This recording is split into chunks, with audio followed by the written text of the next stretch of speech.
Fala pessoal, beleza? Vamos dar continuidade aqui na leitura das cartas de Gary Halbert para o filho, cartas essas enviadas de dentro do Presídio Federal, e vamos começar a leitura agora do capítulo 8, que foi escrito terça-feira às 10h52 da manhã do dia 19 de junho de 1984. Vamos lá. Querido Bond, mais uma digressão. Estou cansado. Fiquei chateado depois da visita de ontem à noite e, além disso, meu colega de cela roncou como uma serra elétrica a noite toda. Entre aspas, justiça poética. Enfim, o que uma pessoa deve fazer quando está cansada? Deve continuar no seu programa ou deve descansar? Depende. Estou pulando o almoço hoje e estou escrevendo isto no meu horário de almoço. Se, na minha opinião, eu perceber que estou só girando em falso, vou parar de escrever e vou começar a descansar.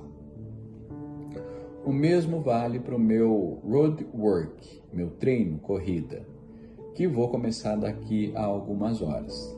Veja, do jeito que eu enxergo, se você interrompe seu progresso toda vez que fica um pouco cansado, irritado ou qualquer coisa assim, então você está sofrendo de falta de disciplina.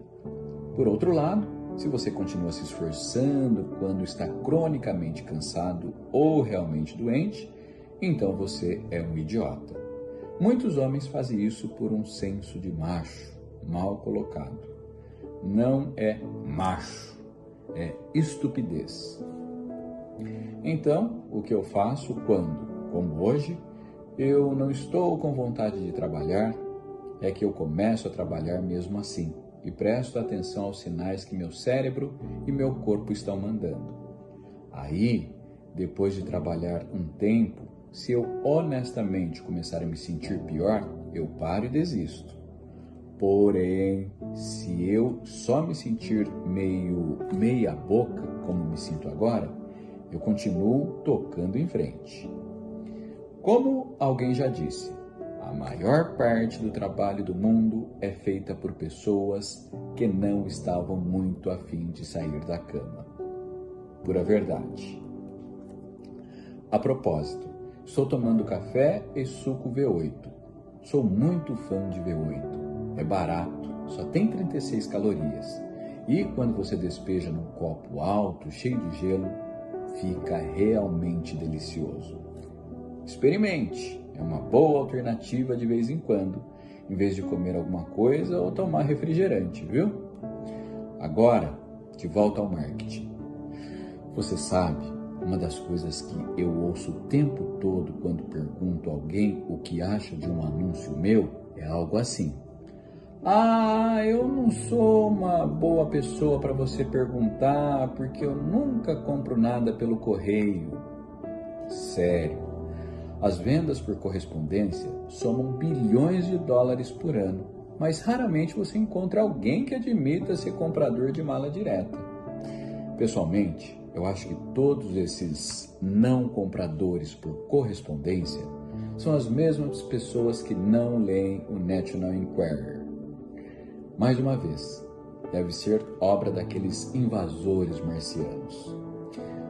O que eu estou fazendo aqui é reforçar um ponto de forma redundante. Eu vou ser ainda mais redundante. Aqui vai mais um pequeno vislumbre de uma das estranhezas do comportamento humano. Uma vez eu perguntei numa aula de USC quantos preferiam ir ao teatro ao invés de ir ao cinema. Muita gente levantou a mão. Conversa fiada, eu disse. Vocês estão enganando a si mesmos e eu vou provar. Então eu pedi que levantasse a mão aqueles que tinham ido a uma peça de teatro na última semana ou algo assim. E adivinhe, ninguém levantou a mão. Aí eu pedi para levantarem a mão os que tinham visto um filme na última semana ou algo assim. Adivinhe, muitas mãos levantadas. Bond, esse fenômeno é comum. Todos nós, inclusive você e eu, temos uma visão meio esperta, um pouco falsa, de nós mesmos. Muitas vezes tentamos convencer os outros e a nós mesmos de que somos algo que não somos, algo que acreditamos que deveríamos ser. Portanto, a verdade, meu bom filho, pode ser determinada não por como as pessoas usam a boca, mas por como elas usam a carteira. Quero gravar essa mensagem na sua mente a ferro e fogo. Seja cético com o que as pessoas dizem.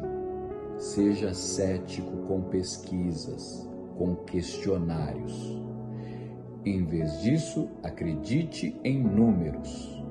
Por exemplo, se todo mundo com quem você fala diz que gosta mais de teatro do que de cinema, mas os números mostram que 10.000 vezes mais as pessoas compram ingressos de cinema, então acredite nos números. Se parece um pato, anda como um pato e grasna como um pato, adivinha, provavelmente é um pato. Então, o que eu te falo é o seguinte, continue lendo o livro da SRDS, continue olhando publicações quentes da mala direta e anúncios repetidos de mail order. Coloque seu nome no maior número de listas de correspondência possível. Arrume uma caixa postal. Observe as ofertas que você recebe. Qualquer coisa que você já iria comprar de qualquer jeito e que você puder comprar pelo correio, compre sim por esse meio. Mantenha o dedo no pulso da indústria. Fique atento, fique desperto para as possibilidades de oportunidades de marketing que passam despercebidas. Depois de um tempo, você vai desenvolver um sexto sentido. Aqui vai uma história verdadeira que ilustra o que estou tentando te passar. Há muito tempo eu acredito que dá para ganhar muito dinheiro fazendo ofertas para pessoas que estão num ponto de virada emocional na vida.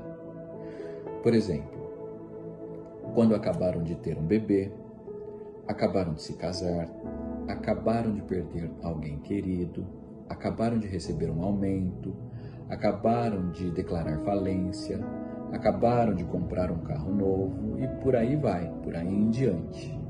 E sabe por quê? Pois adivinhe. Tá bom. Por muito tempo eu desejei que existisse um jeito de conseguir uma lista de mulheres grávidas. E agora existe.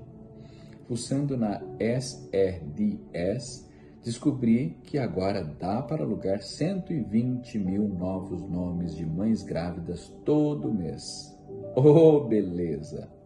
Bom, eu consegui um médico, as iniciais do médico M.D, muito habilidoso em pesquisas na área de inteligência humana e animal, e o contratei para escrever um relatório intitulado Como aumentar o QI do seu filho antes mesmo de ele nascer. Isso é empolgante, né?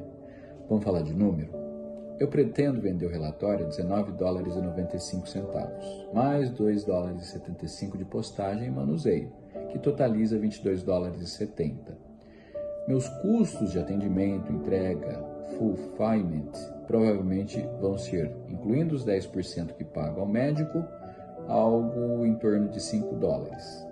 Isso significa que cada venda vai gerar $15 de contribuição para o meu custo fixo. Agora, vamos supor que eu consiga uma taxa de resposta de 5%. Isso significa, claro, que a cada 1.000 cartas que eu enviar, eu vou receber um total de 50 pedidos a $22,70, ou seja, uma receita bruta total de $1.135. Agora vamos subtrair $5 por pedido de fulfillment.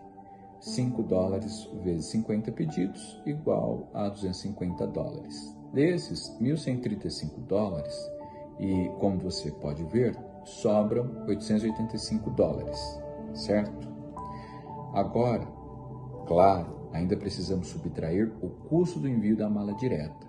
É o cálculo que vai custar, incluindo o aluguel da lista, cerca de aproximadamente $400.000 para enviar uma promoção como essa. Assim, quando subtrairmos esses $400 dos 885, restaram aproximadamente um lucro de $485 para cada 1.000 cartas enviadas. Caramba, agora sim estou te cozinhando, né? Ainda bem que eu decidi não descansar. Então vamos em frente, vamos ver. $485 de lucro por 1.000 vezes 120 mil igual a um lucro total de $58.200 todos os meses. Pós-script.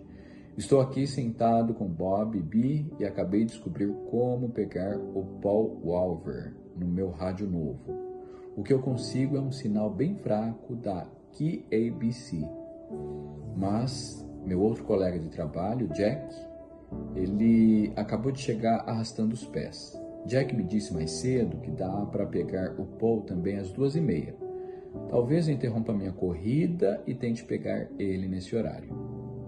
Eu te amo e boa sorte, pai. É isso aí, gente.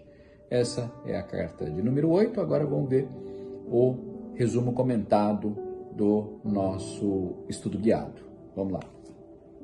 Olha, imaginem receber a maior e mais profunda aula sobre psicologia humana e estratégia de negócios que se possa conceber. E de um jeito totalmente inusitado, né? Exato. Imaginem que o sujeito dando essa aula está exausto, tipo pulando a hora do almoço e escrevendo de dentro de uma cela em uma prisão de segurança mínima. Nossa! Pois é, e com o companheiro de beliche roncando feito uma serra elétrica. Esse não é exatamente o cenário de um retiro corporativo no Vale do Silício ou um laboratório de neurociência com paredes de vidro. É o oposto absoluto do glamour. Quer dizer, não tem uma lousa em branco, não tem máquina de café expresso italiana ali. Nenhuma regalia. Nenhuma, é só restrição, muito barulho e uma urgência muito crua. E bom, de certa forma é exatamente essa falta de refinamento que torna o documento tão poderoso. A restrição física parece ter forçado uma honestidade intelectual, sim, brutal. Faz todo sentido. E o nosso mergulho profundo de hoje entra direto nesse cenário improvável.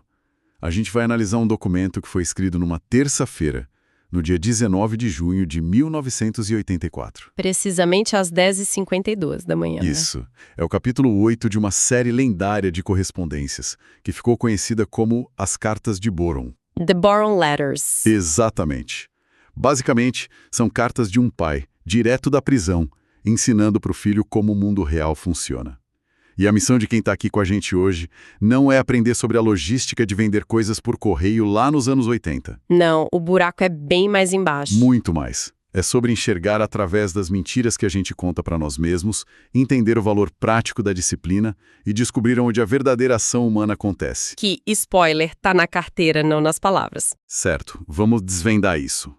Como é que um sujeito mal-humorado, numa cela, consegue destilar regras tão imutáveis sobre quem nós somos e como agimos?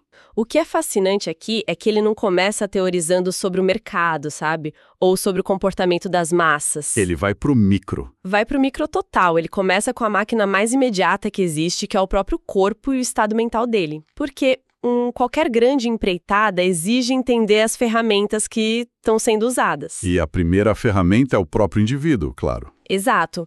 Naquele dia específico da carta, ele relata que o colega de cela, o Jack, recebeu uma visita bem desagradável na noite anterior, ficou super agitado e aí passou a madrugada inteira roncando. Imagina o inferno. Pois é. O autor acorda destruído e é bem aí que ele se depara com aquele dilema fundamental da produtividade. Aquela linha tênue, né? Isso. A linha entre ter disciplina e ter uma teimosia destrutiva. Nossa, e esse conflito é muito real ainda hoje. Porque existe toda uma cultura na internet de exaltação do esforço contínuo. Aquela coisa do trabalho enquanto eles dormem. Perfeito. Aquela ideia de que o sucesso exige trabalhar até a exaustão total, cair desmaiado. Mas o autor rejeita essa visão romantizada e até meio tóxica, né? Totalmente. Ele faz uma distinção bem clara ali. Ele argumenta que se alguém para de trabalhar toda vez que sente um pouco de sono ou, sei lá, uma leve irritação, essa pessoa não tem disciplina nenhuma. É o famoso corpo mole. Isso.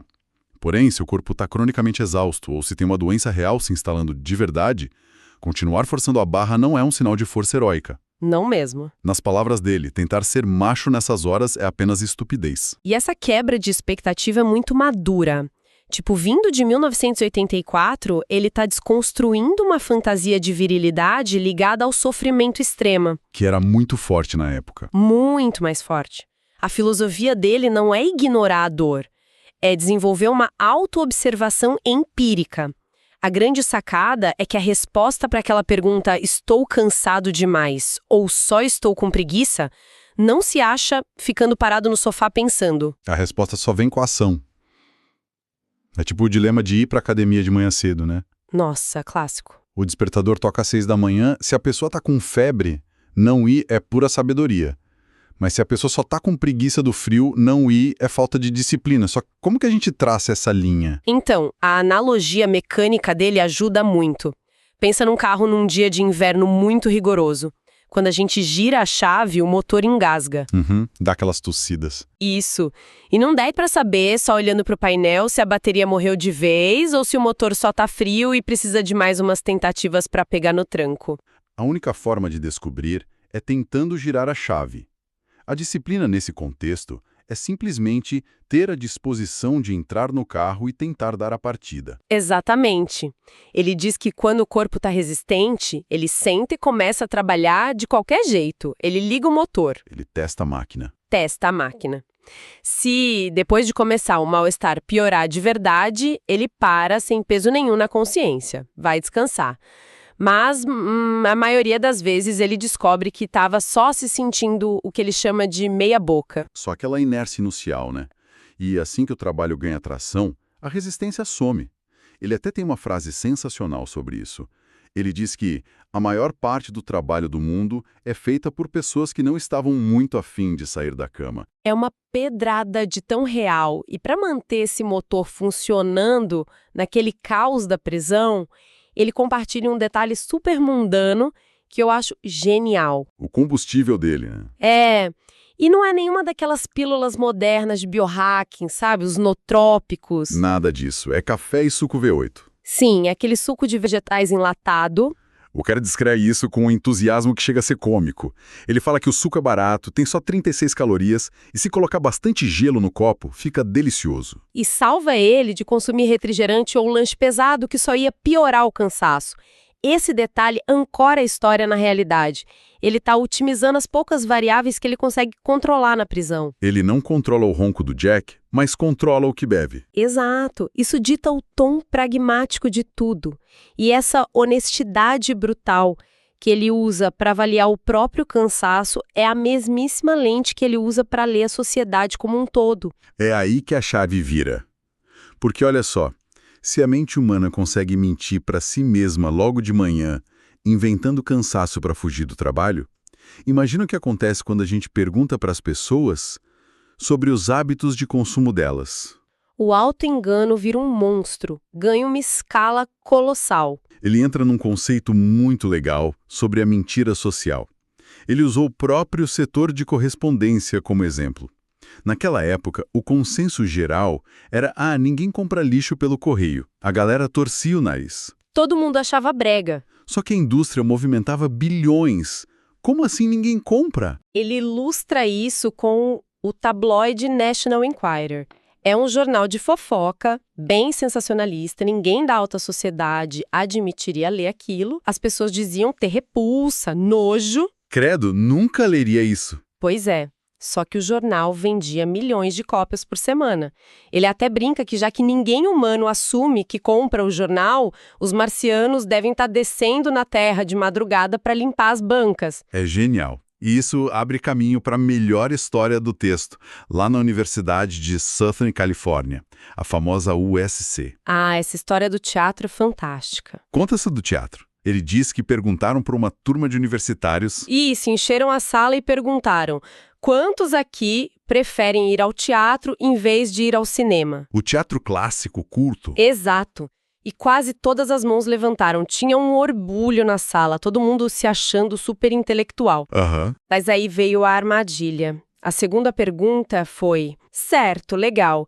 E quantos de vocês foram a uma peça de teatro na última semana? Silêncio sepulcral. Nenhuma mão levantada. Nada. Mas quando perguntaram quem tinha ido ao cinema nos últimos dias... Várias mãos pro alto na mesma hora. É a clássica regra do pato, né? Se parece um pato, anda como um pato e grasna como um pato, provavelmente não é um cisne majestoso. É um pato. É um pato. Mas aqui me surge uma dúvida real. As pessoas estão mentindo de propósito para manipular a pesquisa, tipo, para se acharem melhores? Ou é um mecanismo psicológico mais inocente? Essa é a grande questão. A ciência comportamental explica isso com o conflito entre identidade aspiracional e preferência revelada. Na maioria das vezes, não tem malícia. Não é de propósito, então. Não. Nós construímos uma versão idealizada de quem somos. Aquele estudante realmente acredita que ele é o cara culto que prefere Shakespeare.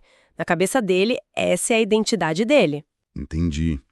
Mas o teatro exige comprar ingresso caro, se arrumar, focar na peça. Dá trabalho. Muito trabalho. Aí chega sexta-feira, tá chovendo, o cérebro do cara tá frito de estudar. A identidade aspiracional perde feio pra conveniência. Ele vai pro cinema ver explosão porque é fácil e barato. A palavra falada reflete a aspiração. A ação concreta, o ir para o cinema, reflete a preferência revelada. E é por isso que o autor da carta é totalmente cético com pesquisa de opinião. Pesquisa é um convite para a pessoa descrever as próprias aspirações, não o que ela realmente vai fazer. E qual é a única métrica que não aceita auto-engano? A transação financeira, a carteira. A carteira não tem ego, né? O dinheiro é a verdade nua e crua, porque gastar dói, tem atrito. Para a pessoa superar a dor de abrir a carteira, a necessidade tem que ser muito real. E isso cria um dilema de método. Se a gente não pode sair com uma prancheta perguntando na rua o que as pessoas querem, como mapear esse desejo? A solução que ele dá para o filho é a imersão total. Mergulhar onde o dinheiro já está rolando. Assinar um monte de lista de mala direta, prestar atenção nos anúncios que se repetem. Ninguém paga anúncio repetido se não estiver dando lucro. É a prova social ali. E aí ele introduz o diretório SRDS, Standard Rate and Data Service. O SRDS era um monstro de um catálogo. Parecia uma lista telefônica gigante de todos os grupos demográficos do país. O Big Data de papel, né? Totalmente o Big Data de 1984. E a instrução dele não é só ler o livro, mas desenvolver um faro para identificar padrões de compra ativos. E aí que o negócio fica muito sofisticado. Ele percebe que o dinheiro não flui de forma constante o tempo todo. Ele flui nos pontos de virada emocional. Aqueles momentos de ruptura. Sim, a pessoa acabou de ter um bebê, ou casou, ou sei lá, perdeu um parente, foi promovida, declarou falência. Pensa no cérebro humano. Ele é uma máquina de criar hábito para economizar energia. A gente entra no piloto automático, compra a mesma pasta de dente, faz o mesmo caminho para o trabalho, evita gastar muito fora da rotina. A inércia pura. Inércia. Mas um ponto de virada emocional destrói essa inércia. Um divórcio, um nascimento, a pessoa é jogada num território desconhecido e fica vulnerável. O medo de errar no novo é maior que a dor de gastar. A pessoa quer uma solução imediata. Exato. A resistência cai. O que é meio assustador, porque se a gente observar isso, o cara é o avô do algoritmo do Vale do Silício. Hoje a galera surta quando o Instagram parece adivinhar que alguém vai casar ou tá grávida antes de contar pra família. Ah, o celular tá me escutando. Sempre rola isso. Mas 30 anos antes do smartphone, esse cara já estava minerando transição de vida em página amarela impressa. A tecnologia mudou, mas a cabeça do ser humano é a mesma. E do lado tático, isso é brutal. Porque se você acha um grupo passando por esse ponto de virada, você não precisa mais convencer ninguém a se interessar por nada. Esforço de venda despenca. Despenca, as pessoas já estão desesperadas por informação, o seu trabalho é só colocar a solução no caminho delas. Colocar o pedágio na estrada que elas já estão correndo. E isso nos leva à engenharia da oferta, que é quando tudo isso, a disciplina, a recusa de aceitar as mentiras sociais, o foco nesses pontos emocionais, bate numa equação matemática maravilhosa. É o ápice da carta. É o momento em que a disciplina dele de trabalhar cansado lá do começo recompensa. Sim, ele está folheando o SRDS e acha a oportunidade perfeita. Uma lista que pode ser alugada com 120 mil nomes de mulheres grávidas. 120 mil? E o detalhe de ouro, 120 mil nomes novos todo mês. Uma fábrica de ponto de virada emocional em escala industrial. Uma torrente de pessoas com a vida mudando para valer. Só que aí, bom, ele é um marqueteiro preso. não é médico. Como ele vende para a grávida sem parecer charlatão. E aí que entra a inteligência da execução. Ele não inventa dica médica. Ele vai lá e contrata um psiquiatra de verdade, um MD com um doutorado, que era especialista em pesquisa de inteligência. O médico compila um relatório super científico, mas fácil de ler.